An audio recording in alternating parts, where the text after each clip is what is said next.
terima kasih atas kehadiran Bapak Ibu semua dalam kajian Ramadan hari kedua. Telah hadir bersama kita Bapak Kiai Haji Najmuddin Yufti, Ketua Majelis Tarjih dan Pengembangan Ponpes Pimpinan Daerah Muhammadiyah Surakarta, dan dosen di Fakultas Agama Islam Universitas Surakarta. Dan akan menyampaikan kajian Ramadan dengan materi tahrib Ramadan. Kepada Bapak Kiai Najmuddin Yufti, waktu dan tempat kami persilahkan. Assalamualaikum warahmatullahi wabarakatuh. Waalaikumsalam wabarakatuh. Alhamdulillahirabbil alamin wassalatu wassalamu ala asyrofil anbiya wal mursalin wa ala alihi wa sahbihi ajmain wa ba'du. Bapak-bapak yang terhormat, Bapak Rektor dan Mas Ibrahim dan staf, para mahasiswa, mahasiswi, para dosen, dan juga semua peserta pengajian ini.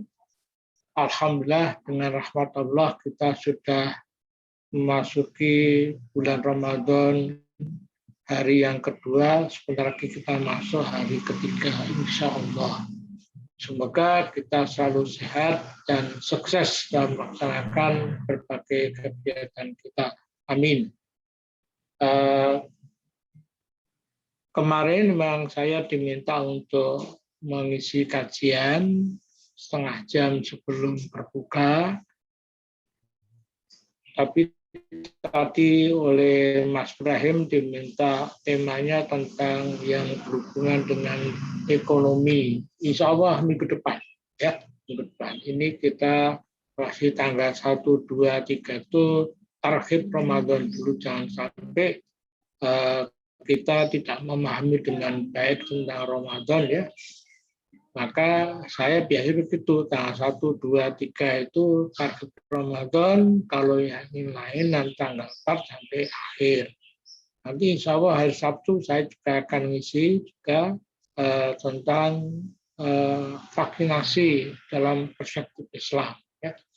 Itu sudah tanggal 3 ya, setelah tanggal 3. Monggo Mas Ibrahim, kita mulai. Yang pertama, layar pertama dikeluarkan. Ya. Judul kita tarhib Ramadan. Apa arti tarhib itu? Ya. Tarhib itu artinya selamat datang. Ucapan selamat datang. Welcome. Itu tarhib.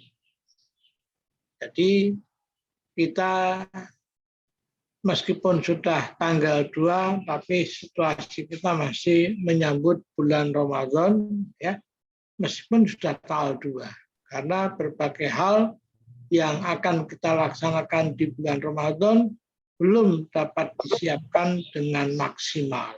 Ya, itulah alasan saya untuk menyampaikan tarhib Ramadan, agar kita semuanya dalam melaksanakan berbagai kegiatan di bulan Ramadan tahun 1442 ini betul-betul dengan maksimal, jauh lebih baik dibandingkan tahun-tahun yang lalu. Nah, ini amaliyah Ramadan. Mana Mas Ibrahim ini? Nah, amaliyah Ramadan pertama yaitu puasa. Ya, ini yang paling pokok ini. Kemudian yang kedua sholat tarawih, yang ketiga i'tikaf, kemudian berikutnya adalah tadarus, dan yang terakhir menyongsong Idul Fitri. Jadi kegiatan kita tambah lagi nanti tertinggal termasuk zakat, ya. Zakat termasuk amaliyah bulan Ramadan. Ya. Yang pertama puasa. Puasa ini sudah kita laksanakan sudah sekian kali, namun saya informasikan kepada kalian bahwa kalau kita akan memasuki bulan Ramadan, itu yang pertama kali kita pikirkan itu waktu. Kapan kita akan memasuki bulan Ramadan? Itu yang paling penting. Jadi hadis Nabi, sumu liru'yatihi wa aftiru liru'yatihi. Kalian berpuasalah karena melihat hilal, dan kalian berbukalah atau berlebaranlah karena melihat hilal. Jadi penentuan 1 Ramadan dan 1 Syawal atas perintah Nabi pada hadis ini dengan melihat rembulan, dengan melihat hilal. Namun hadis itu dilanjutkan, fa'in ghabiya fa'akmilul iddata sya'bana salasin. Namun kalau rembulan tidak kelihatan, hilal tidak kelihatan karena cuaca di Indonesia seperti ini, ya. Artinya apa? Langit kita ini memang sangat sulit untuk melihat rembulan tanggal 1. Berbeda dengan di Saudi, di Mekah, Madinah. Saya sering ke sana melihat betul debu yang bertebaran pun kelihatan. Saking cerahnya. Ya. Maka tidak aneh kalau dalam beberapa hadis kita jumpai ada orang mengembala kambing, mengembala unta, atau datang kepada Nabi, wahai Nabi, tadi saya melihat hilal. Betul, betul Nabi. Kamu berani sumpah? Berani. Ya, diumumkan besok puasa. Suatu saat datang lagi seorang sahabat kepada Nabi, wahai Nabi, saya tadi melihat hilal. Betul, berani sumpah, berani, diumumkan besok Lebaran. Jadi dengan mata telanjang di Saudi, di Mekah, di Madinah pada zaman Nabi itu dapat melihat rembulan pada tanggal 1. Sementara di Indonesia ini saya yang sudah mempraktekkan berkali-kali, berpuluh kali, kalau tanggal akhir bulan Sya'ban atau akhir Ramadan selalu ke berbagai pantai. Ya, sampai kita ke Jepara, sampai kita ke Lamongan, ya, Ujung Kodok, ya, ke berbagai tempat, ya, itu tidak pernah bisa melihat. Teman-teman di berbagai tempat di dekat laut itu bersama-sama angkatan laut di tengah-tengah laut dengan berbagai alatan canggih ingin melihat tanggal 1, ternyata juga nggak berhasil. Bahkan observatorium pun di Lembang, di Jakarta juga sering tidak bisa. Nah, ini memang kondisi cuaca di Indonesia memang jauh berbeda dengan di Saudi. Apalagi musim hujan seperti ini, ya. Maka alhamdulillah pada pemerintahan Abbasiyah itu umat Islam mulai berkenalan dengan filsafat dan sains Yunani. Filsafat dan ilmu pengetahuan Yunani. Jadi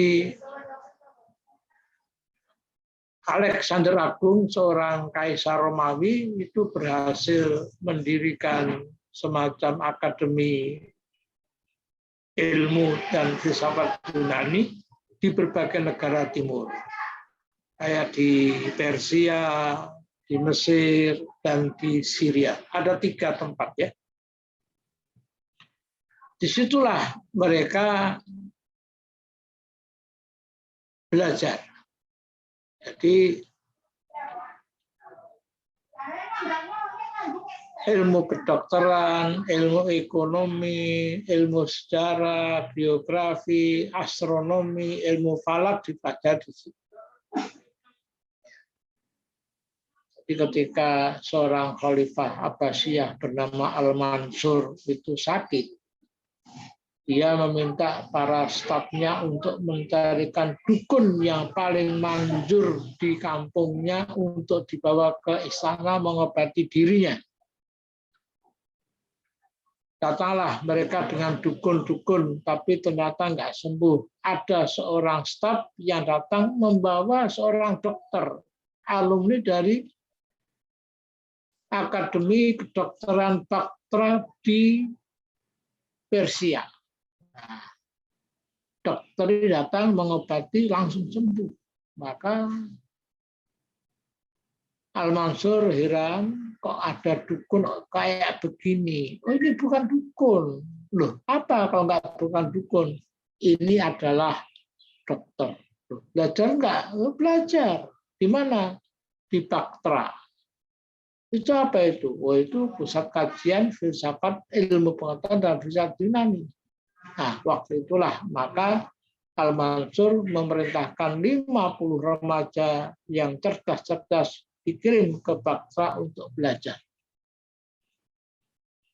Beberapa tahun kemudian muncullah dokter-dokter muslim, bahkan muncul pula dokter wanita muslimah.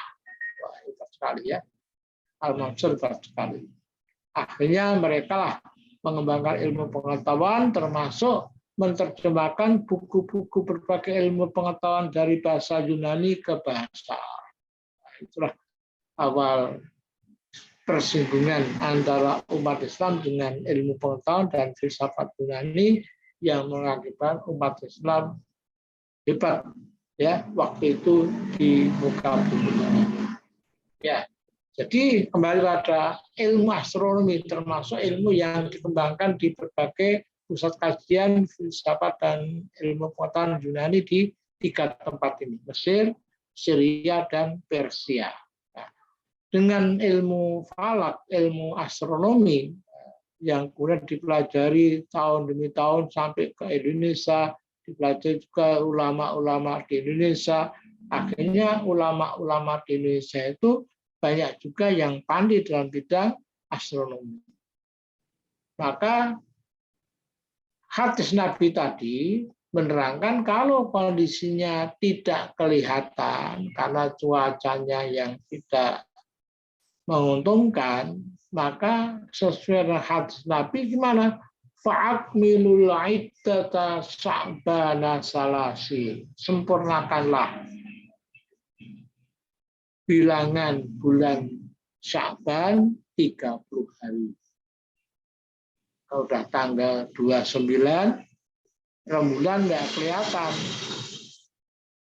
Maka besok bukannya nanti malam ya maghrib ya, bukannya itu 1 Ramadan, tapi tanggal 30 Sya'ban. Tanggal 29 Ramadan melihat hilal nggak kelihatan, maka maghrib itu tanggal 30 Ramadan, belum tanggal 1 Syawal. Itu hadis Nabi demikian. Namun ada hadis lain, la tasumu hatta tarauhu wala tuftiru hatta tarauhu. Janganlah kalian berpuasa Ramadan kecuali kalau sudah melihat hilal, dan janganlah kalian berbuka atau berlebaran tanggal 1 Syawal kecuali kalau sudah melihat hilal atau rembulan pada tanggal 1. Fa'in humma, nah ini tambahnya nih. Fa'in humma, kalau kondisinya mendung, nah, itu kan nggak kelihatan, nggak mungkin kelihatan, apalagi hujan. Apa perintah Nabi? Fakdurulah. Apa artinya fakdurulah? Perkirakan di mana posisi hilal itu. Kira-kira di mana hilal itu? Jadi orang Arab itu tanggal 1 Ramadan, 2 Ramadan, 3 Ramadan, sampai akhir Ramadan itu setiap bulan tuh 1 Rajab, 2 Rajab, 1 Dzulqa'dah, 2 sampai akhir itu tahu nama-nama bulannya apa itu ada. Dan di mana tempatnya itu tahu mereka. Ya, karena memang orang Arab itu selain kondisi alamnya cuaca cerah dan mereka itu adalah bangsa pengembara, ya.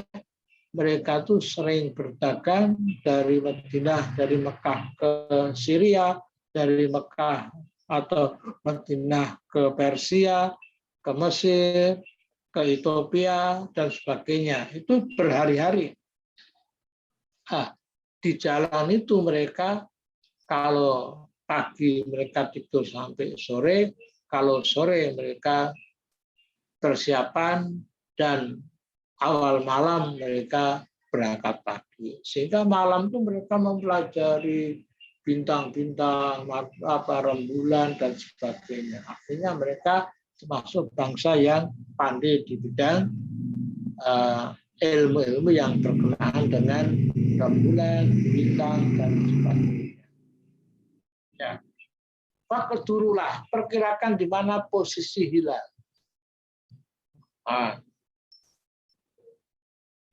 para ilmuwan astronomi itu mereka memaknai ayat hadis itu. Perkirakan di mana posisi hilal, hitunglah dengan cermat di mana posisi hilal. Mereka akhirnya dengan ilmu dan pengalamannya menghitung, akhirnya mengetahui posisi hilal. Nah, dengan demikian akhirnya mereka mengumumkan hilal memang tidak kelihatan, tapi sudah wujud. Saya ulangi, hilal belum kelihatan, tapi sudah ada, sudah wujud. Kenapa nggak kelihatan? Karena mendung. Dari mana tahu itu wujud? Dengan menghitung secara ilmu astronomi. Jadi sekarang ini kita mantap, tanggal 13 April awal Ramadan. Itu diputuskan 3 bulan yang lalu. Bahkan diputuskan 25 tahun yang lalu juga nggak masalah. Karena apa? Dengan perhitungan yang masak. Coba nanti kalian lihat kalender ya. Kalau di kalender ada satu demi satu, bulan ke bulan kamu teliti, tuh ada gerhana. Kapan ada gerhana? Oh, gerhana pada umpamanya ya, bulan Juli. Jam berapa? Jam 19.20. Sampai kapan? Sampai 22.10. Nah, perhitungan kayak begitu tuh nggak pernah meleset. Betul terjadi. Jadi saya ini sering mengumumkan besok seminggu lagi akan ada gerhana. Siap-siap kita akan melaksanakan sholat gerhana. Betul. Nah, itulah ilmu astronomi. Sekali lagi mengetahui awal Ramadan, awal Syawal dalam era yang maju ini cukup dengan ilmu astronomi. Karena di Indonesia cuacanya tidak mengizinkan, tidak seperti kondisi di Arab Saudi, apalagi pada zaman Rasulullah. Ya. Yang kedua, masalah puasa yang perlu dibahas, yaitu masalah istilah imsak. Jadi, kata imsak ini cukup membingungkan. Kalian semuanya sangat akrab dengan kata jadwal imsakiyah. Padahal imsak itu secara bahasa artinya puasa. Puasa itu bahasa apa? Puasa itu bahasa Arabnya siam. Sinonimnya saum. Sinonimnya lagi imsak. Bahasa Arab itu kaya dan kata ya. Contoh ini anak-anak semuanya ya, yang mahasiswa jalan. Itu bahasa apa? Kalau jalan raya syari'un, jalan biasa thoriqun, jalan lagi sabilun, jalan lagi budun. Banyak, kata jalan itu banyak. Ya, banyak. Maka kata imsak itu artinya puasa.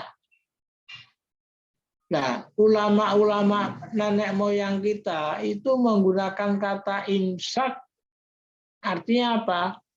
Artinya perhatian. Sekitar 10 menit lagi akan subuh. Imsak, imsak, imsak. Itu berarti apa? 10 menit lagi akan subuh. Yang sahur segera diselesaikan.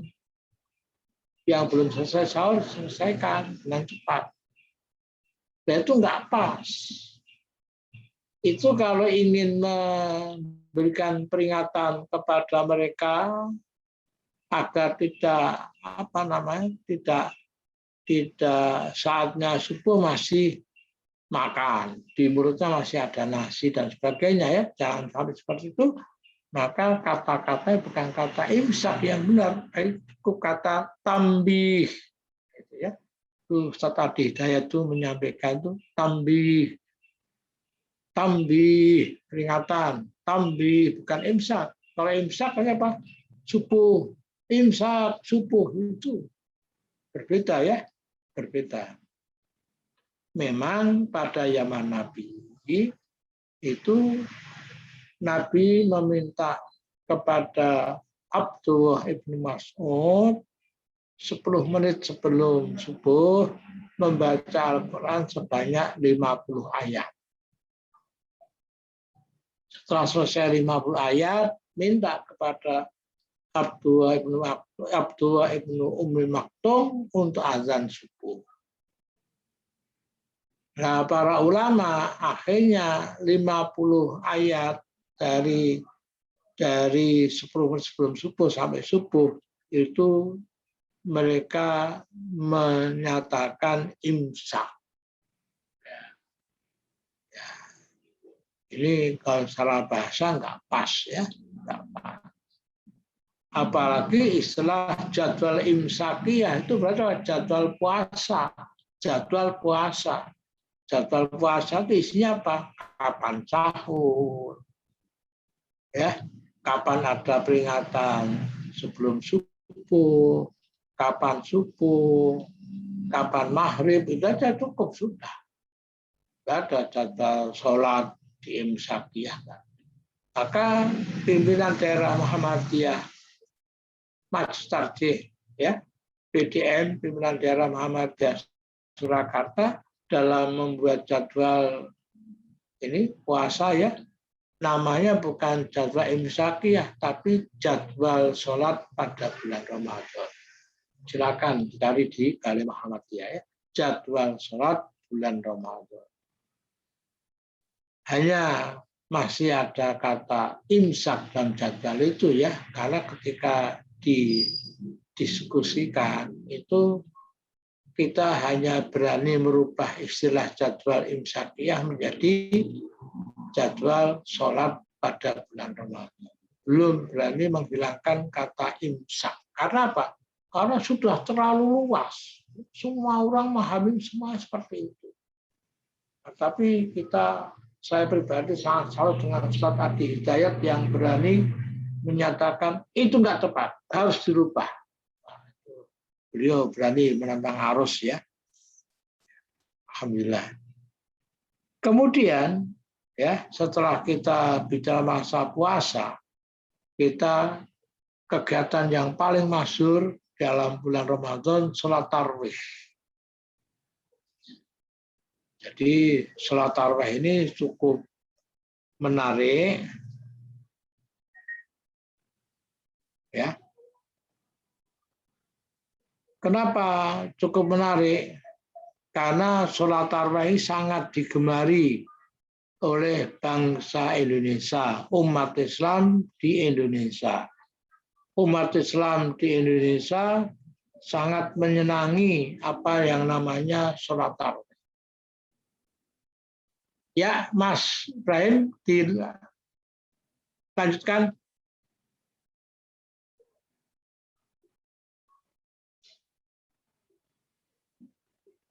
Ya, tadi ya. Lagi,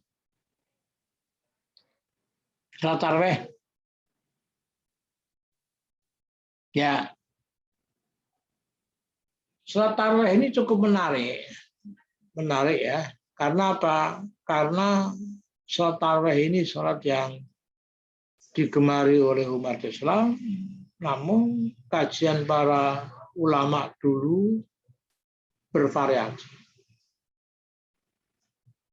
Pertama pada zaman Nabi, sholat tarawih itu 11 rakaat. 8 tarawih, 3 witir.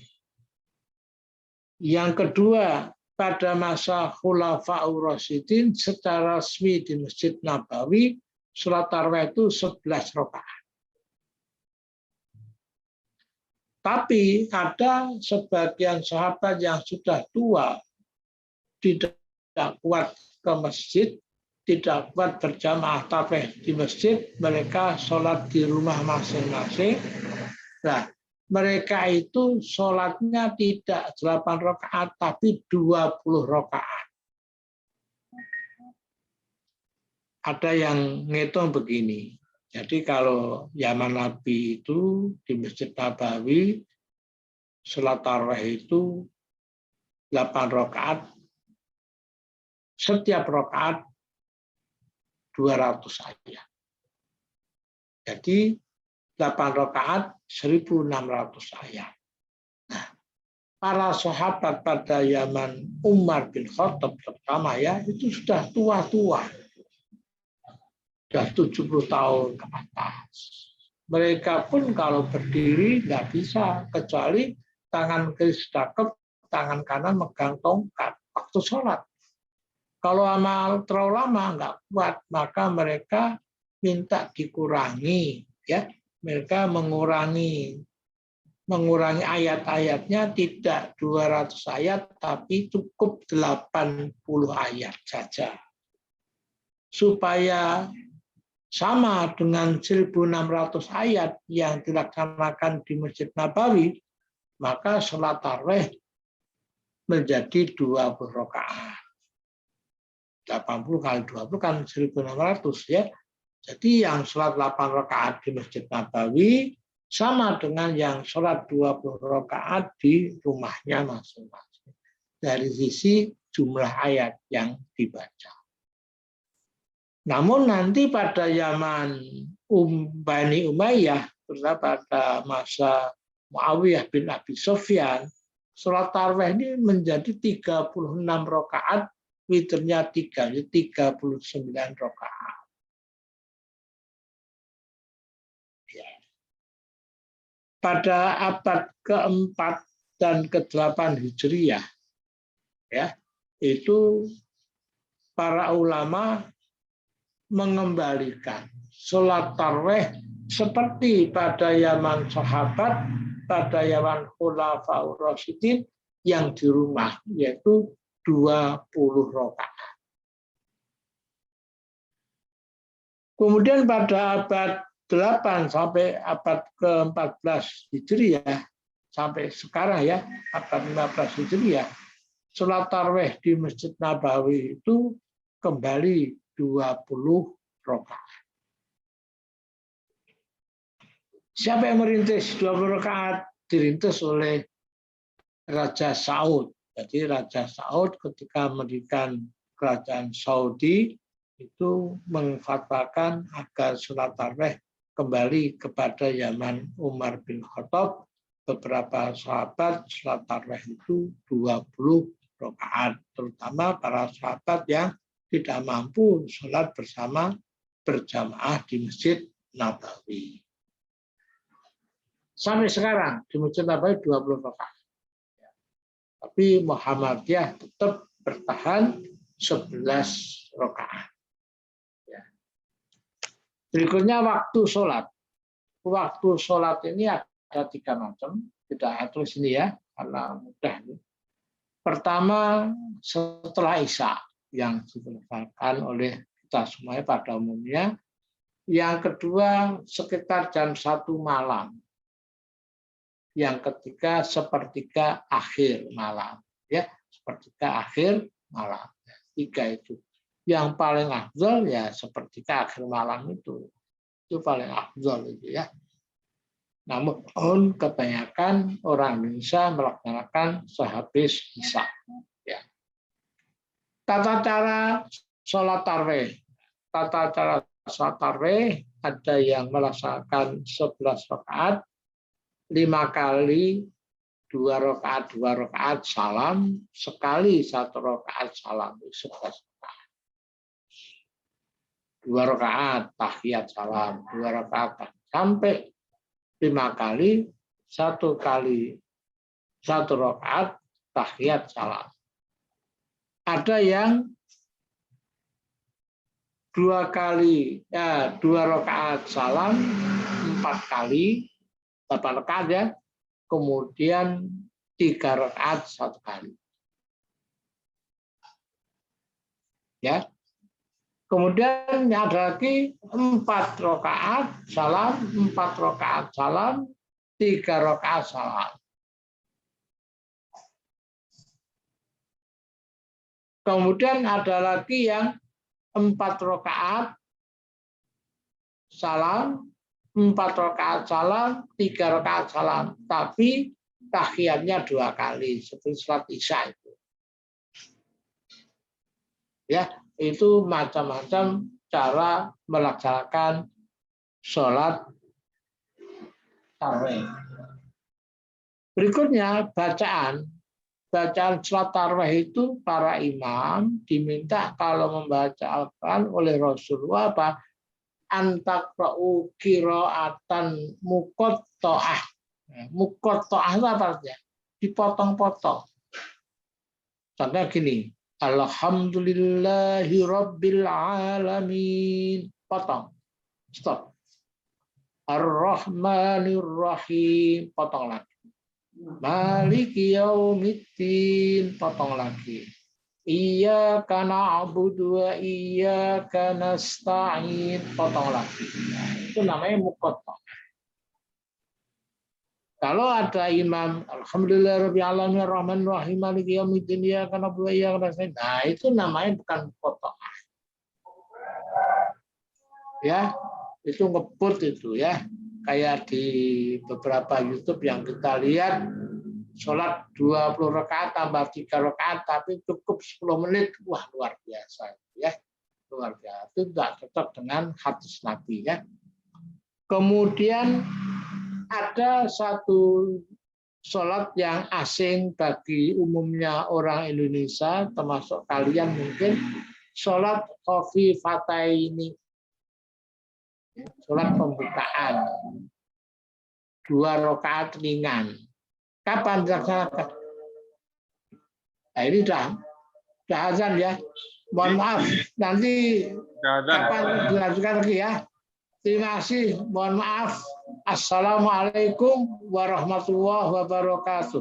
Waalaikumsalam warahmatullahi wabarakatuh. Waalaikumsalam warahmatullahi wabarakatuh. Terima kasih Pak. Allah kita akan bertemu di lain kesempatan. Mari kita akhiri kajian hari ini dengan membaca doa kafaratul majelis.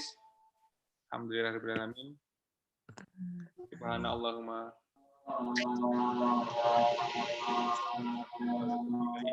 Assalamualaikum warahmatullahi wabarakatuh. Waalaikumsalam warahmatullahi wabarakatuh.